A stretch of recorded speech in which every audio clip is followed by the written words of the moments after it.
നമ്മുടെ ഉപതെരഞ്ഞെടുപ്പ് നടക്കുന്നതിൻ്റെ അവസാന ദിവസങ്ങളിൽ വ്യാപകമായ വർഗീയ പ്രചരണം നടത്താൻ BJP സംഘപരിവാരം ശ്രമിക്കുകയാണ് പാലക്കാട്.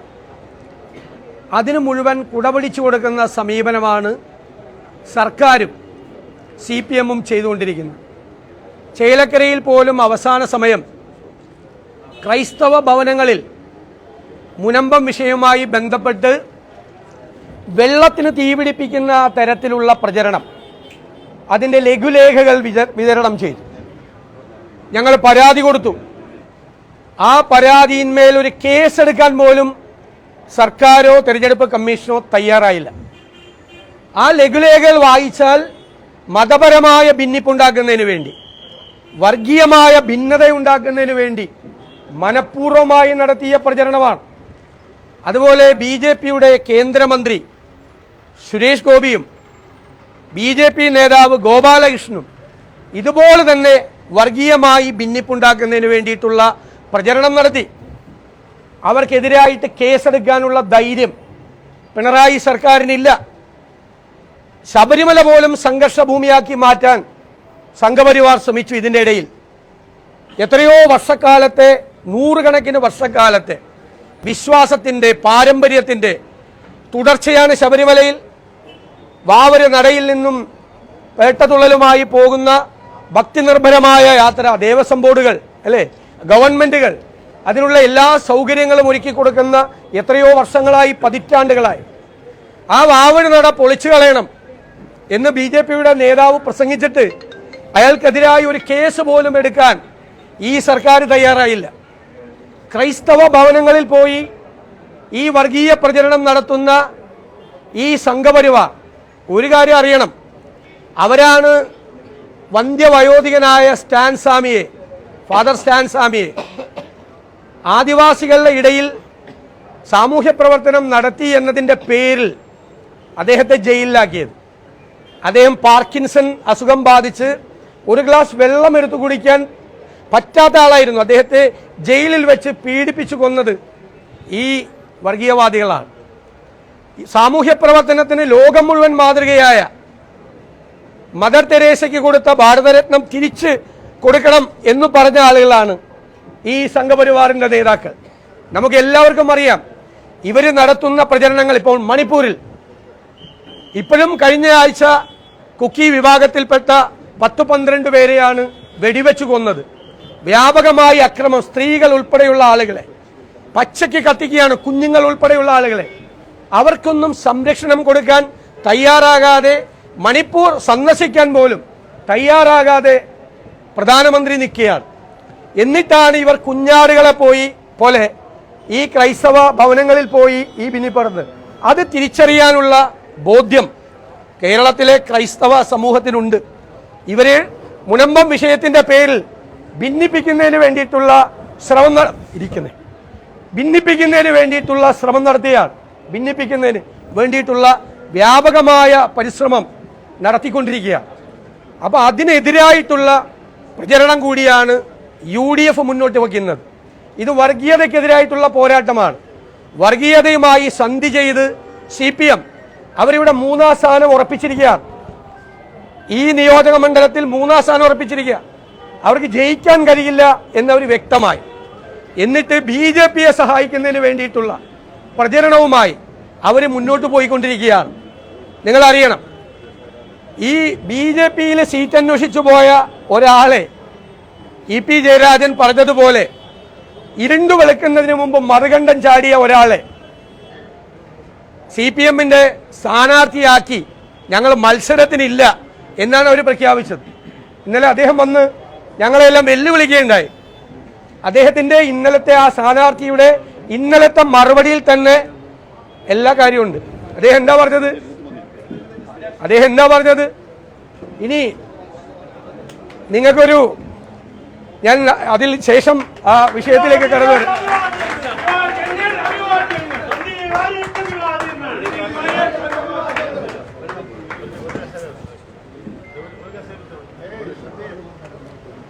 ശ്രീയുടെ ഒന്ന് ഇപ്പുറത്തേക്ക്, ശ്രീയുടെ ഒരു സീറ്റിൽ അപ്പുറത്തേക്ക്.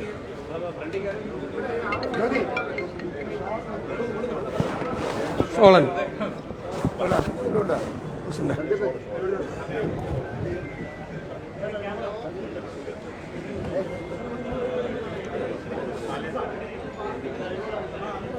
ഷോളിട്ട് പ്രസിഡന്റ് ഷോളിട്ട്.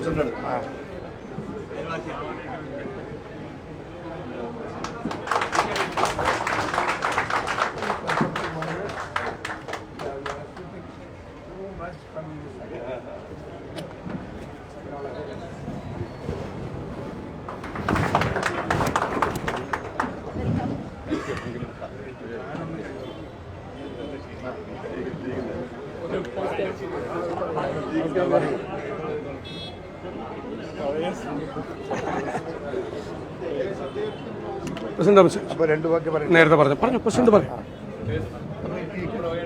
ഇരിക്കും.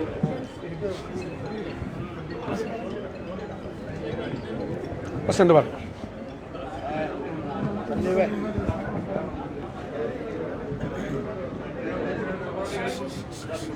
Please silence. ഇവിടെ നീങ്ങുന്ന എല്ലാവരും അങ്ങോട്ട് മാറിയെന്ന്, കുറച്ച് അങ്ങോട്ട് മാറിയെന്ന്, കുറച്ച് അങ്ങോട്ട് മാറിയെന്ന്. അല്ലാത്തവര് കുറച്ച് മാറി.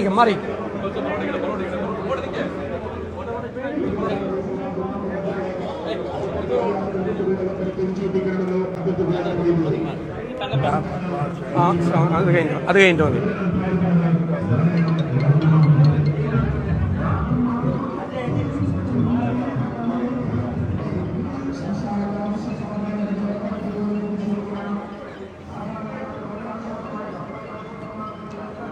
അപ്പോൾ തുടങ്ങാം. ഇന്ന് ഈ ദിവസം ഇന്ത്യൻ നാഷണൽ കോൺഗ്രസിനെ സംബന്ധിച്ചിടത്തോളം വളരെയേറെ സന്തോഷപ്രദമായ ഒരു ദിവസമാണ്. എല്ലാം കൊണ്ടും ഇവിടുത്തെ തെരഞ്ഞെടുപ്പിൻ്റെ പ്രവർത്തനം കൊണ്ടും അതുപോലെ ഈ പാർട്ടിക്ക് കിട്ടുന്ന പൊതുജനങ്ങളുടെ കിട്ടുന്ന അംഗീകാരത്തെ സംബന്ധിച്ചും നമ്മളൊരു ഉന്നതയിലേക്ക് എത്തിക്കൊണ്ടിരിക്കുന്ന ഒരു കാലഘട്ടത്തിലാണ് എൻ്റെ പ്രിയപ്പെട്ട ശ്രീ സന്ദീപ് വാര്യർ കോൺഗ്രസിൻ്റെ അകത്തേക്ക് വരാൻ തീരുമാനിച്ചത്. നിങ്ങൾക്കറിയാം, കുറേ കാലമായി BJPയുടെ മുഖവും ശബ്ദവുമായിരുന്നു ശ്രീ സന്ദീപ് വാര്യർ.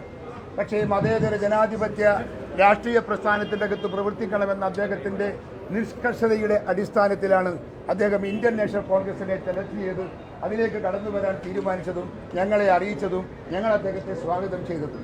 അതുകൊണ്ട് തന്നെ ഇന്ത്യൻ രാഷ്ട്രീയത്തിൽ മതേതര ജനാധിപത്യ രാഷ്ട്രീയ പ്രസ്ഥാനത്തിൻ്റെ പങ്കും എല്ലാം അതിൻ്റെ ഉത്തരവാദിത്വവുമെല്ലാം ഇന്ത്യൻ നാഷണൽ കോൺഗ്രസിൽ നിക്ഷിപ്തമാണ് എന്ന് ജനം അംഗീകരിക്കുന്നു, നാട് അംഗീകരിക്കുന്നു.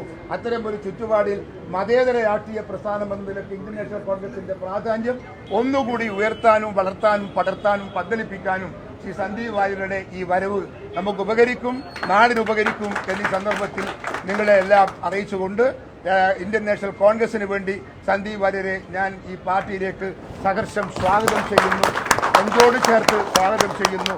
അദ്ദേഹത്തിൽ നിന്നും ഞങ്ങൾക്ക് വളരെ പ്രതീക്ഷയുണ്ട്.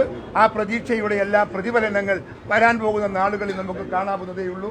ഇവിടെ അറിയാമല്ലോ നിങ്ങൾക്ക്, കോൺഗ്രസിനെ കുറിച്ച് വർഗീയ പ്രസ്ഥാനം എന്ന് പറഞ്ഞ് കോൺഗ്രസിനെതിരായി പ്രചരണം നടത്തുന്ന പാർട്ടിയാണ് ഇവിടുത്തെ BJPയും CPMഉം. ആ CPMന്റെയും BJPയുടെയും ഇന്നത്തെ രാഷ്ട്രീയ സാഹചര്യത്തെ വിലയിരുത്താൻ സന്ദീപ് വാര്യരുടെ ഈ വരവ് ഈ നാട്ടിലെ ജനങ്ങളുടെ മുമ്പിൽ അത് ഉയർന്നു വരും എന്ന കാര്യത്തിൽ തർക്കമൊന്നുമില്ല. അതുകൊണ്ട് ഒരിക്കൽ കൂടി എൻ്റെ പ്രിയപ്പെട്ട സന്ദീപ് വാര്യരെ ഞാൻ സ്വാഗതം ചെയ്തുകൊണ്ട് നിങ്ങൾക്കെല്ലാം അഭിവാദ്യം അർപ്പിക്കുന്നു. നമസ്കാരം. ബാക്കി കാര്യങ്ങളൊക്കെ പ്രതിപക്ഷ നേതാവ് നിങ്ങളോട് സംസാരിക്കും. ഞാൻ കൂടുതലായി സംസാരിക്കുന്നില്ല. സന്ദീപ് വാര്യർ ഒരു കാലഘട്ടത്തിൽ കേരളത്തിലെ BJPയുടെ മുഖവും ശബ്ദവുമായിരുന്നു.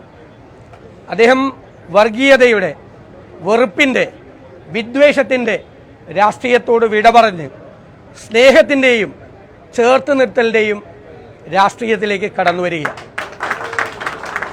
ഞാൻ ഐക്യ ജനാധിപത്യ മുന്നണിക്ക് വേണ്ടി കൂടി അദ്ദേഹത്തെ ഹൃദയപൂർവ്വം സ്വാഗതം ചെയ്യുകയാണ്. ഞാൻ അദ്ദേഹം സംസാരിക്കും.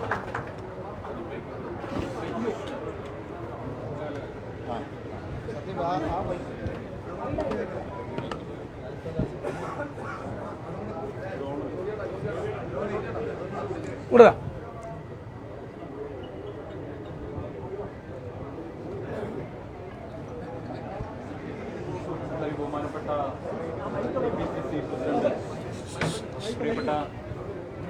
സുധാകരൻ, പ്രിയപ്പെട്ട പ്രതിപക്ഷ നേതാവ് ശ്രീ വി ഡി സതീശൻ,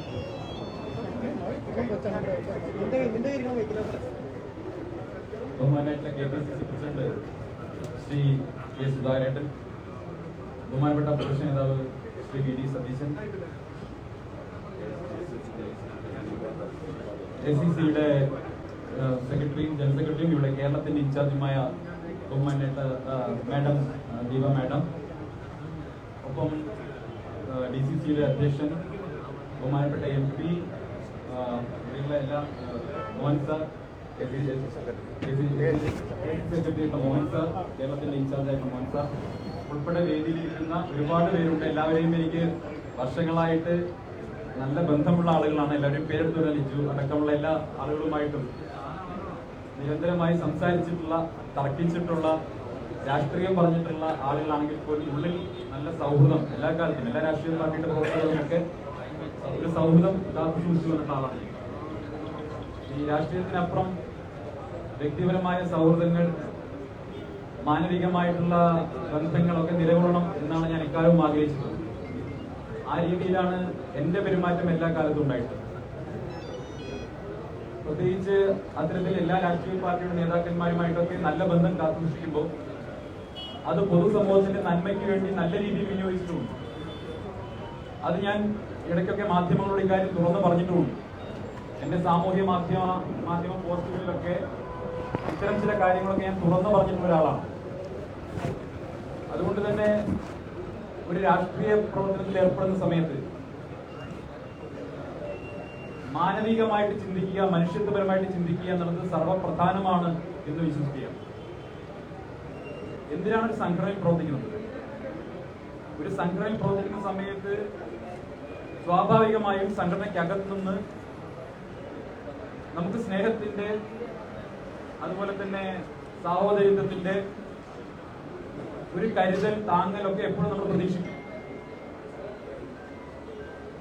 എല്ലായ്പ്പോഴും എല്ലാ ദിവസവും രാവിലെ എണീറ്റ് കഴിഞ്ഞാൽ വൈകുന്നേരം വരെ വെറുപ്പ് മാത്രം ഉൽപ്പാദിപ്പിക്കുന്ന ഫാക്ടറിയായിട്ട് നിലകൊള്ളുന്ന ഒരു സ്ഥലത്ത് നിന്ന് ഏറെക്കാലം സ്നേഹവും കരുതലുമൊക്കെ ഞാൻ പ്രതീക്ഷിച്ചു എന്നുള്ളതാണ് ഞാൻ ചെയ്തത്. ഒരു സംഘടനയിൽപ്പെട്ട സഹപ്രവർത്തകൻ എന്ന നിലയ്ക്ക് ഞാൻ പ്രതീക്ഷിച്ച, പല ഘട്ടങ്ങളിൽ ഞാൻ പ്രതീക്ഷിച്ച പിന്തുണ, സ്നേഹം, കരുതൽ ഇതൊക്കെ ലഭിക്കാതെ ഒരു ഓട്ടോക്രാറ്റിക് ആയിട്ടുള്ള ഒരു സിസ്റ്റത്തിനകത്ത് പെട്ടുപോയ അവസ്ഥയിലായിരുന്നു ഞാൻ ഉണ്ടായിരുന്നത്. ഏകാധിപത്യ പ്രവണതയുള്ള, ജനാധിപത്യത്തെ പാടെ മതിക്കാത്ത ഒരു സിസ്റ്റത്തിനകത്ത് നിന്ന് വീർപ്പുമുട്ടി കഴിയേണ്ട അവസ്ഥയിലായിരുന്നു ഞാൻ ഉണ്ടായിരുന്നത്. സ്വന്തം അഭിപ്രായങ്ങൾ പറയാനോ വ്യക്തിത്വം കാത്തു സൂക്ഷിക്കാനോ ഏതെങ്കിലും വിഷയത്തിൽ മനുഷ്യപക്ഷത്തു നിന്നൊരു നിലപാട് പറയാനുള്ള സ്വാതന്ത്ര്യം പോലും ഇല്ലാതെ അച്ചടക്ക നടപടി നേരിട്ട ആളാണ് ഞാൻ. കേരളത്തിൽ ഹിന്ദുവും ക്രിസ്ത്യാനിയും മുസൽമാനും പരസ്പരം ഉപരോധം ഏർപ്പെടുത്തി ജീവിക്കാൻ സാധിക്കില്ല എന്ന് സാമൂഹ്യ മാധ്യമ പോസ്റ്റ് ഇട്ടതിന്റെ പേരിൽ ഒരു വർഷക്കാലം അച്ചടക്ക നടപടി നേരിട്ടയാളാണ് ഞാൻ. മാധ്യമ ചർച്ചകൾക്ക് പോകണ്ട, സന്ധിയിൽ ഇനി പങ്കെടുക്കരുത് എന്ന് നിശ്ചയിക്കപ്പെട്ട ആളാണ് ഞാൻ. ഞാൻ ജനിച്ചു വളർന്ന, ജീവിച്ച് വളർന്ന എന്റെ സാമൂഹ്യ പരിസരത്ത് എനിക്കുള്ള സൗഹൃദങ്ങൾ, എനിക്കുള്ള ബന്ധങ്ങൾ, അതിലെവിടെയും മതം തിരയാനോ അതിലെവിടെയെങ്കിലും കാലുഷ്യമുണ്ടാക്കാനോ ഒരു കാരണവശാലും എനിക്ക് താല്പര്യമേ ഇല്ല. അതുകൊണ്ട് തന്നെ തികച്ചും വ്യക്തിപരമായ അഭിപ്രായമെന്ന് പറയട്ടെ എന്ന് സൂചിപ്പിച്ച് ഞാനിട്ട ഒരു ഫേസ്ബുക്ക് പോസ്റ്റിന്റെ പേരിൽ ഒരു വർഷം സംഘടനയിൽ നിന്ന്, സംഘടനയുടെ കയ്യാലപ്പുറത്ത് തന്നെ നിർത്തുകയുണ്ടായി. അത്യന്തം ഹീനമായിട്ടുള്ള സാമൂഹ്യ മാധ്യമ അതിക്രമം തന്നെ ആ സമയത്ത് എനിക്ക് നേരിടേണ്ടി വന്നു. പക്ഷെ ആ കാലഘട്ടത്തിൽ ഒരിക്കൽ പോലും സംഘടനയെ തള്ളിപ്പറയാൻ ഞാൻ തയ്യാറായിട്ടില്ല. എല്ലാ സമയത്തും ഞാൻ വിശ്വസിച്ച, ഞാൻ പ്രവർത്തിച്ചു വരുന്ന പ്രത്യയശാസ്ത്രത്തിന്റെ സംഘടനയുടെ നാവായി ഞാൻ നിലകൊണ്ടിട്ടുണ്ട്. 14 ജില്ലകളിലെ ഗ്രാമാന്തരങ്ങളിലൂടെ യാത്ര ചെയ്ത സംഘടനയ്ക്ക് വേണ്ടി തൊണ്ട പൊട്ടുമാറി ഞാൻ പ്രസംഗിച്ചിട്ടുണ്ട്. സാമൂഹ്യ മാധ്യമങ്ങളിൽ, ടെലിവിഷൻ ചർച്ചകളിൽ ഇവിടെ ഇരിക്കുന്ന പല സുഹൃത്തുക്കളുമായും ഒരുപക്ഷെ അങ്ങേയറ്റത്തെ നിലയിലേക്ക് എന്റെ പാർട്ടി അന്ന് ഞാൻ വിശ്വസിച്ച പ്രസ്ഥാനത്തെ പ്രതിരോധിക്കാൻ വേണ്ടി ഭാഷയുടെ എല്ലാ സാധ്യതകളും ഞാൻ ഉപയോഗിച്ചിട്ടുണ്ട്. കാഠിന്യമേറിയ പദപ്രയോഗങ്ങൾ നടത്തിയിട്ടുണ്ട്. പക്ഷെ അതെല്ലാം എന്റെ വ്യക്തിപരമായ ആവശ്യത്തിന് വേണ്ടിയിട്ടായിരുന്നില്ല, എന്റെ പ്രസ്ഥാനത്തിന് വേണ്ടിയിട്ടാണ് എന്ന ഉത്തമമായ ബോധ്യത്തോടു കൂടിയാണ് ഞാനത് ഏറ്റെടുത്തത്. പക്ഷെ തിരിച്ചിങ്ങോട്ട് എന്താണ് കിട്ടിയത്? കഴിഞ്ഞ കുറെ വർഷമായി ഈ സംഘടനയ്ക്കകത്ത് നിന്ന് എനിക്ക് കിട്ടിയത്, BJPക്ക് അകത്ത് നിന്ന് എനിക്ക് കിട്ടിയത് അങ്ങേയറ്റത്തെ ഒറ്റപ്പെടുത്തലും വേട്ടയാടലുമാണ്. ഞാൻ ഇന്ന് ഈ നിമിഷം കോൺഗ്രസിന്റെ ആഫീസിൽ ബഹുമാനപ്പെട്ട പ്രതിപക്ഷ നേതാവിന്റെയും ബഹുമാനപ്പെട്ട KPCC പ്രസിഡന്റിന്റെയും സാന്നിധ്യത്തിൽ ഈ ത്രിവർണ്ണ ഷാൾ അണിഞ്ഞുകൊണ്ട് ഇവിടെ ഇരിക്കുന്നുണ്ടെങ്കിൽ അതിന്റെ ഉത്തരവാദി K. സുരേന്ദ്രനും സംഘവുമാണ്. ഒരു സംശയവും ആ കാര്യത്തിൽ വേണ്ട. കേരളത്തിലെ CPIM-മായി ചേർന്ന് മുഖ്യമന്ത്രിയുമായി ചേർന്ന് നടത്തുന്ന അഡ്ജസ്റ്റ്മെന്റ് പൊളിറ്റിക്സിനെതിരെ നിലപാടെടുത്തു എന്നുള്ളതാണ് ഞാൻ ചെയ്ത കുറ്റം. കരിവന്നൂരും കൊടകരയും തമ്മിൽ പരസ്പരം വെച്ചുമാറുന്നതിനെ എതിർത്തു എന്നുള്ളതാണ് ഞാൻ ചെയ്ത കുറ്റം. ധർമ്മരാജന്റെ കോൾ ലിസ്റ്റിൽ പേരില്ലാതെ പോയി എന്നുള്ളതാണ് ഞാൻ ചെയ്ത കുറ്റം.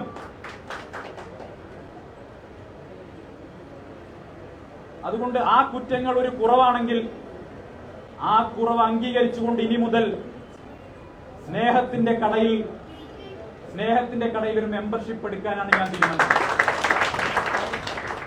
അങ്ങേയറ്റത്തെ വെറുപ്പും വിദ്വേഷവും മാത്രം ഉത്പാദിപ്പിക്കുന്ന ഒരു ഫാക്ടറിയിൽ ഇത്രകാലം ജോലിയെടുത്തു എന്ന ജാള്യതയാണ് ഇപ്പൊ എന്നെ പെറുന്നത്.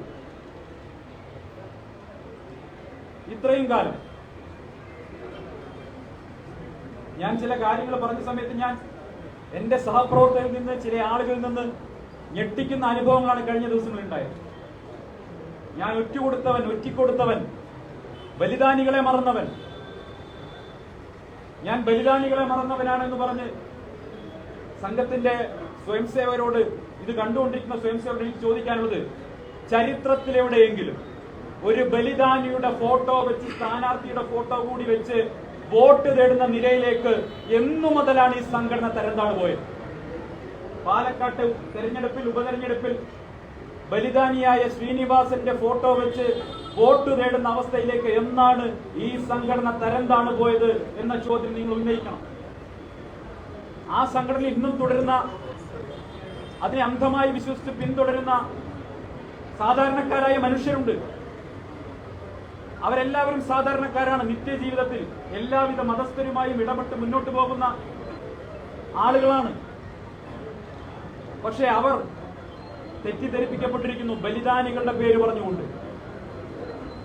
ഇന്ന് ഞാൻ വരുമ്പോ കേട്ടത്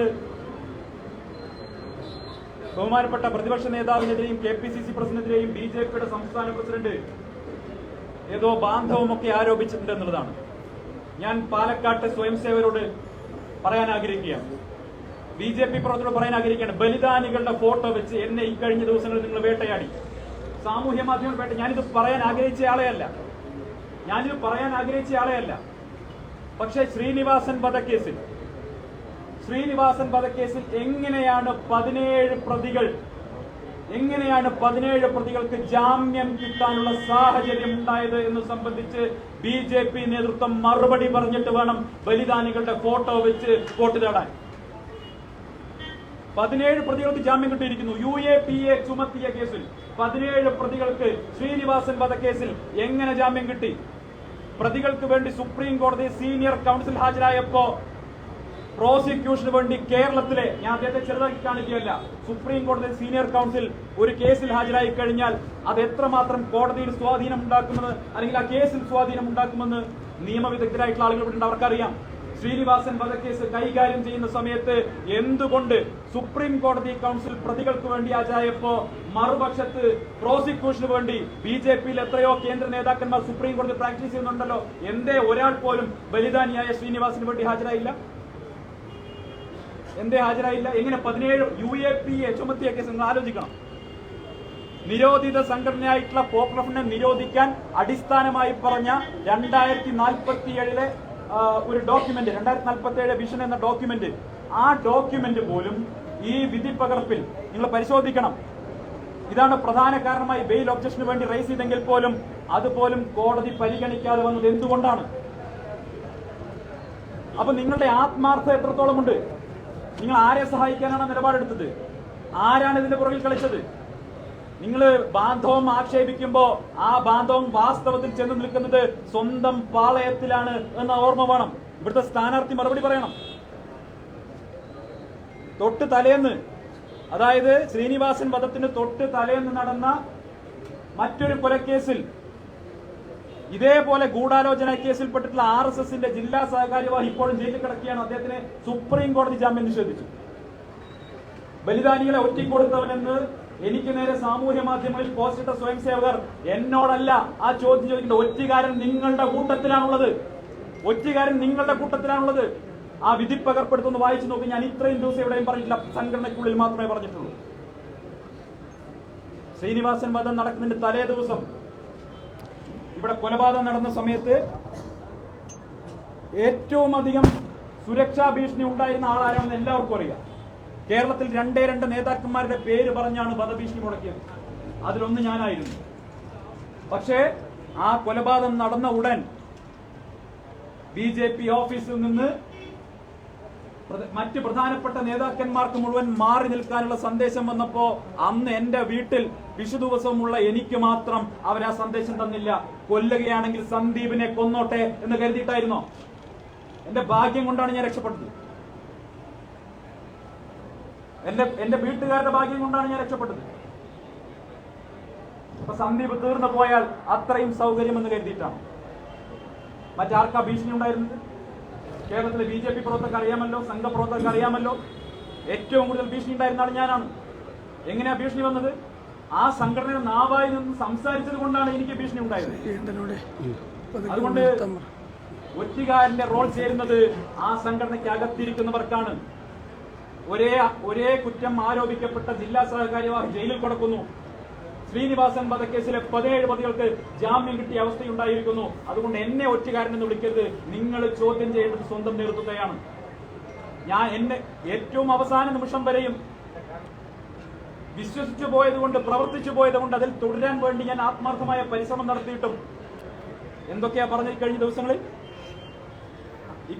എന്നെ കുറിച്ച് എന്തൊക്കെയാ പറഞ്ഞത്? ഏതുവരെ പോകട്ടെ എന്ന് നോക്കാം, അല്ലേ? ഏതുവരെ പോട്ടെ എന്ന് നോക്കാം. ഈ വീരാരാധനയൊക്കെ എത്ര ദിവസം ഉണ്ടാകുമെന്നാണ് സംസ്ഥാനം ശ്രമിച്ചത്. അപ്പൊ ഞാൻ പറഞ്ഞു, വീരാരാധന എത്ര ദിവസം ഉണ്ടാകും? വീരാരാധനയുടെ എക്സ്പയറി ഡേറ്റ് കൃത്യമായി അറിയുന്ന ആൾ K. സുരേന്ദ്രൻ തന്നെയാണ്, ശബരിമല സമരം കഴിഞ്ഞിട്ട്. അപ്പോ അത്തരം കാര്യങ്ങൾ എനിക്കെതിരെ തുടർച്ചയായിട്ട് ഉന്നയിച്ച ആക്ഷേപങ്ങൾ ഞാൻ അത് പിന്നീട് മുതിർന്ന നേതാക്കന്മാരോട് ഇപ്പൊ പറയുന്നില്ല, പിന്നീട് നിർമ്മിച്ച് പറയാം, മറ്റു കാര്യങ്ങൾ മാധ്യമങ്ങൾ പങ്കുവയ്ക്കാം. പക്ഷേ ഈ കാര്യങ്ങൾ പ്രവർത്തകർ ചോദ്യം ചെയ്യേണ്ടത് സ്വന്തം നേതൃത്വമാണ്. ഇവിടെ പ്രിയ അജയനെ മാറ്റിയത് ഉൾപ്പെടെയുള്ള വിഷയങ്ങളുണ്ട്. മൂത്താന്തറയിലെ പ്രിയ അജയനെ ചെയർപേഴ്സൺ എന്ന് മാറ്റിയ വിഷയങ്ങൾ ഉൾപ്പെടെയുണ്ട്. നിങ്ങളോട് സംസാരിക്കാൻ അത് മറ്റൊരവസരത്തിൽ പറയാമെന്ന് മാത്രം പറഞ്ഞുകൊണ്ട് ഇപ്പോൾ ഈ വെറുപ്പിന്റെയും അതുപോലെ തന്നെ വിദ്വേഷത്തിന്റെയും പരമത വിദ്വേഷത്തിന്റെയും ക്യാമ്പിൽ നിന്ന് മോചിതനായി പുറത്തു വന്നതിന്റെ ആഹ്ലാദത്തിലാണ് ഞാൻ, സന്തോഷത്തിലാണ് ഞാൻ മാത്രം പറഞ്ഞുകൊണ്ട് എന്നെ കോൺഗ്രസ് പ്രസ്ഥാനത്തിലേക്ക് സ്വീകരിച്ച ബഹുമാനപ്പെട്ട KPCC പ്രസിഡന്റ്, ബഹുമാനപ്പെട്ട പ്രതിപക്ഷ നേതാവിനും കോൺഗ്രസിന്റെ അഖിലേന്ത്യാ നേതൃത്വത്തിനും ശ്രീ KC വേണുഗോപാൽ അടക്കമുള്ളവർക്കും ഹൃദയത്തിന്റെ ഭാഷയിൽ നന്ദി രേഖപ്പെടുത്തിക്കൊണ്ട് ഇനിയുള്ള കാലം ഒരു കോൺഗ്രസ് പ്രവർത്തകനായി ഉണ്ടാകും എന്ന ഉറപ്പ് നൽകിക്കൊണ്ട് അവസാനിപ്പിക്കുന്നു.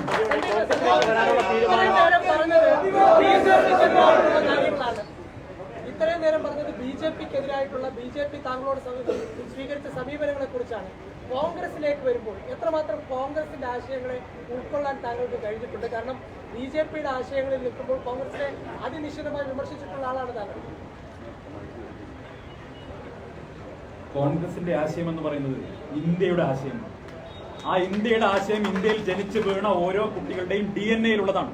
അത് പ്രത്യേകമായി ഉൾക്കൊള്ളേണ്ട ഒരു കാര്യമാണ്.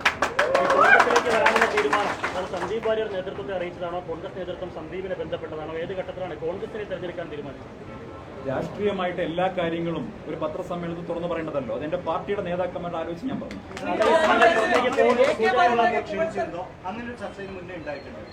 നോക്കൂ, രാഷ്ട്രീയ പ്രവർത്തനത്തിന്റെ ഭാഗമായിട്ട് പല ആളുകളുമായിട്ടും സംസാരിക്കും. അപ്പൊ അതുകൊണ്ട് അത്തരം കാര്യങ്ങളെ കുറിച്ച് സംസാരിക്കേണ്ട വേദിയല്ല ഇത്. ഇവിടെ ഞാൻ എന്റെ കോൺഗ്രസ് പ്രവേശനത്തെ കുറിച്ചും അതിനിടയാക്കിയ സാഹചര്യങ്ങളെ കുറിച്ചാണ് പറയുന്നത്. വേറെന്താ? അല്ല, അത് അവരെല്ലാവരും, അദ്ദേഹം നല്ല വ്യക്തിയാണ്, നല്ല ക്രിസ്റ്റൽ ക്ലിയർ ആയിട്ടുള്ള ആളാണ്. അദ്ദേഹം പാർട്ടിയിലേക്ക് വന്നാൽ ഞങ്ങൾ ഹൃദയപൂർവ്വം സ്വാഗതം ചെയ്യുമെന്ന് കമ്മ്യൂണിസ്റ്റ് പാർട്ടിയുടെ സെക്രട്ടറി എം വി ഗോവിന്ദൻ, മുൻ മന്ത്രി ശ്രീ എ കെ ബാലൻ, മന്ത്രി ശ്രീ എം പി രാജേഷ് ഉൾപ്പെടെയുള്ള മുഴുവൻ നേതാക്കളും പറഞ്ഞിട്ടുണ്ട്. അത് ഞങ്ങൾ ശരിവയ്ക്കുന്നു. തീർച്ചയായിട്ടും അദ്ദേഹം കോൺഗ്രസിൽ ചേർന്ന് പ്രവർത്തിക്കാനുള്ള അദ്ദേഹത്തിൻ്റെ താല്പര്യം പ്രകടിപ്പിക്കുകയും ഞങ്ങളത് സർവാത്മന ഞങ്ങളതിനെ പിന്താങ്ങുകയും ചെയ്തു. ഞങ്ങളതിനെ സ്വാഗതം ചെയ്തു. ഞാൻ പറഞ്ഞല്ലോ, വെറുപ്പിൻ്റെ കടവിട്ട് സ്നേഹത്തിൻ്റെ കടയിലേക്ക് വരുമ്പോൾ ഞങ്ങളതിനെ സ്വാഗതം ചെയ്യുന്നു. കോൺഗ്രസിൻ്റെ ആശയങ്ങളെ ഉൾക്കൊണ്ടുകൊണ്ട് വർഗീയതയ്ക്കെതിരായിട്ടുള്ള പ്രചരണത്തിന് നമുക്ക് അതല്ലേ നമ്മൾ ചെയ്യേണ്ടത്. അല്ല, ക്രിസ്റ്റൽ ക്ലിയർ ആണെന്നാണ് പറഞ്ഞത് ആള്. അത് തന്നെ ഞങ്ങളും പറയുന്നത്. തീവ്രമായ നിലപാടുകൾ സ്വീകരിച്ചിട്ടുള്ള ആ പാർട്ടിയിൽ നിന്നപ്പോൾ സ്വീകരിച്ചിട്ടുള്ള ആളാണ് സന്ദീപ്. പാലക്കാട് സാഹചര്യം വരുമ്പോൾ ന്യൂനപക്ഷങ്ങൾ അല്ല, അദ്ദേഹം വളരെ കൃത്യമായിട്ട് ആ കാര്യം പറഞ്ഞല്ലോ. ഒരു പാർട്ടിയിൽ നിന്നപ്പോൾ ആ പാർട്ടിയുടെ സ്പോക്സ് പേഴ്സൺ കൂടിയായിരുന്നു അദ്ദേഹം, അല്ലേ? അപ്പോൾ ആ പാർട്ടിയുടെ ആശയങ്ങൾ പ്രചരിപ്പിക്കുന്ന ചുമതല അദ്ദേഹത്തിനുണ്ടായിരുന്നു. അദ്ദേഹം അത് എത്ര വളരെ മനോഹരമായിട്ടാണ് അദ്ദേഹം പറഞ്ഞത്. കാഠിന്യമേറിയ വാക്കുകൾ തർക്കത്തിലും അല്ലാത്ത ഞാൻ ഉപയോഗിച്ചിട്ടുണ്ട്. ഇത് പാർട്ടിക്ക് വേണ്ടിയാണെന്ന് പറയും. അത് എല്ലാവരും അങ്ങനെയല്ലേ പാർട്ടിക്ക് വേണ്ടി പോകണം. അങ്ങനെയാണെങ്കിൽ ഞാൻ പാലക്കാടത്തെ LDF സ്ഥാനാർത്ഥി മുഖ്യമന്ത്രി പിണറായി വിജയനെ കുറിച്ച് പറഞ്ഞ വാചകങ്ങൾ നിങ്ങളൊന്ന് ആവർത്തിച്ചെന്ന് പറഞ്ഞേ. അല്ല, ഒന്ന് പറഞ്ഞേ. അതുപോലെ ഒന്നും ഇദ്ദേഹം പറഞ്ഞിട്ടില്ല. ബിജെപിയിലേക്ക് കോൺഗ്രസിന്റെ നേതാക്കൾ വരുമ്പോൾ അതൊരു തലക്കെട്ട് മാനേജ്മെന്റ് ആയിട്ടാണ് പലപ്പോഴും കണക്കാക്കിയിട്ടുള്ളത്. ഇതൊരു തലക്കെട്ട് മാനേജ്മെന്റ് മാത്രമാണോ? നല്ല സന്ദീപിനൊപ്പം കുറച്ച് ആളുകൾ കൂടി പാർട്ടിയിലേക്ക് വരുമെന്ന് കരുതുന്നു. നിങ്ങൾ ഇതൊരു തുടക്കമാണ്. BJPയിൽ നടക്കുന്നത് കലാപമാണ്. കാരണം കുറേ അഴിമതിക്കാരുടെ, കള്ളപ്പണക്കാരുടെ, ഹവാല ഇടപാടുകളുടെ എല്ലാവരുടെയും കൂടി ഒരു നേതൃത്വമാണ് കേരളത്തിലെ BJPയിലുള്ളത്. അദ്ദേഹം ഈ BJP സംസ്ഥാന പ്രസിഡന്റ് എന്ന് പറയുന്നത് സംസ്ഥാന മുഖ്യമന്ത്രി പിണറായി വിജയന്റെ ഔദാര്യത്തിൽ നിൽക്കുന്ന ഒരാളാണ്. നന്ദിയുള്ള ആളാണ് കേരളത്തിലെ മുഖ്യമന്ത്രി ശ്രീ പിണറായി വിജയൻ. അദ്ദേഹത്തിൻ്റെ കേസുകളിൽ സഹായിച്ചപ്പോൾ പകരം കൊടകര കുഴൽപ്പണ കേസിൽ പ്രതിയാകേണ്ട BJP സംസ്ഥാന പ്രസിഡന്റ് സാക്ഷിയായി. മഞ്ചേശ്വരം കോഴക്കേസിൽ 12 മാസം കൊണ്ട് പ്രോസിക്യൂഷൻ കൊടുക്കേണ്ട കുറ്റപത്രം 17 മാസം കൊണ്ട് കൊടുത്ത് ഡിസ്ചാർജ് മേടിച്ചു, ഇല്ലേ? കോടതി എന്താ പറഞ്ഞത്? ഒരു ഡിലേ കണ്ടോൺ ചെയ്യാനുള്ള ഒരു പെറ്റീഷൻ പോലും പ്രോസിക്യൂഷൻ കൊടുത്തില്ല. അത്രയും ശ്രദ്ധിച്ചു മുഖ്യമന്ത്രി. ഡിലേ കണ്ടോൺ ചെയ്യണം, മാപ്പാക്കണം എന്നൊരു അപേക്ഷ കൊടുത്താൽ സുരേന്ദ്രനെ പ്രതിയാക്കിയാലോ കോടതി എന്ന് വിചാരിച്ച് 2 കേസിലാണ് നന്ദി കാണിച്ചത്. ഭയങ്കര നന്ദിയുള്ള ആളാണ് കേരളത്തിലെ മുഖ്യമന്ത്രി. നേതാക്കളുമായി കൂടിക്കാഴ്ച നടത്തി SDP നേതാക്കളുമായി ബന്ധമുണ്ട്. നേരത്തെ പറഞ്ഞതുപോലെ ശ്രീനിവാസൻ കൊലപാതക കേസുമായി പ്രതികളുമായി പച്ചക്കള്ളം. അതാണ് BJP നേതൃത്വം. ഞങ്ങളൊന്നൊരു ഫോണിൽ പോലും ഇങ്ങനെയുള്ള ആളുകളുമായി സംസാരിക്കുന്ന ആളുകളല്ല. ഇതൊക്കെ ഞങ്ങൾ തൃക്കാക്കര, പുതുപ്പള്ളി ഉപതെരഞ്ഞെടുപ്പുകളിൽ, പാർലമെന്റ് തെരഞ്ഞെടുപ്പിലൊക്കെ ഞങ്ങളുടെ ക്ലാരിറ്റിയാണ്, ഞങ്ങളുടെ സെക്യുലർ സ്റ്റാൻഡാണ്. ഒരു വിട്ടുവീഴ്ചയില്ല. ഭൂരിപക്ഷ വർഗീയതയെയോ ന്യൂനപക്ഷ വർഗീയതയെയോ ഞങ്ങൾ താലോലിക്കില്ല. ഒരു തരത്തിലും വോട്ട് കിട്ടാൻ വേണ്ടിയോ ജയിക്കാൻ വേണ്ടിയോ ഒരാളെ സൂചിപ്പിച്ച് അതിൻ്റെ പുറകെ ഞങ്ങൾ പോവില്ല. ആ സെക്യുലർ പൊസിഷനിങ് ആണ് വളരെ ക്ലിയർ. ഇതൊക്കെ പച്ചക്കള്ളമാണ്.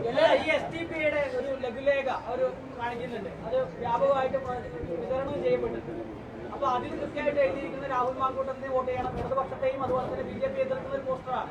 അത് കോൺഗ്രസ് അടിച്ചു നൽകിയതാണെന്നാണ് ഒന്നാമത്തെ ആരോപണമായിട്ട് കേസുകാരൻ പറയുന്നത്. രണ്ടാമത്തെ കാര്യമായി പറയുന്നത് SDPയുടെയും ജമാഅത്ത് ഇസ്ലാമിയുടെയും വോട്ട് വേണ്ടെന്ന് പറയാൻ എന്തുകൊണ്ട് തയ്യാറാവും? ഞാൻ ഒരു കാര്യം ചോദിക്കട്ടെ. ഇത് സുരേന്ദ്രൻ പറഞ്ഞതല്ലേ? സുരേന്ദ്രൻ പറഞ്ഞത് പച്ചക്കള്ളമാണ്. എല്ലാവരും ചോദിക്കും. ഒരാൾ ഞങ്ങൾ ഇതൊക്കെ എത്ര പ്രാവശ്യം വ്യക്തമാക്കിയിട്ടുള്ളതാണ്. ഓരോ തെരഞ്ഞെടുപ്പിലും ഞങ്ങൾ പറയണം.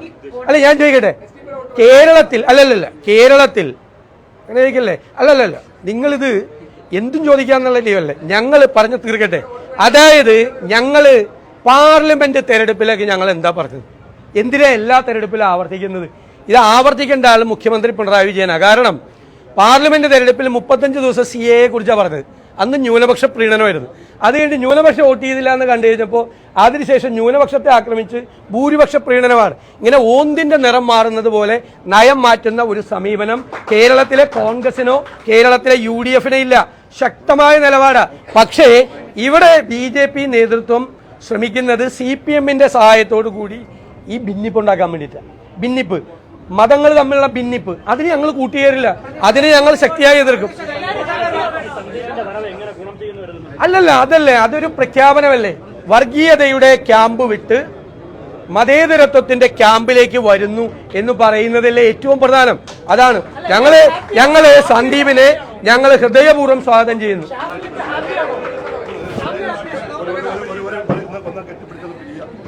ഇതേ നടക്കുന്നുണ്ട്.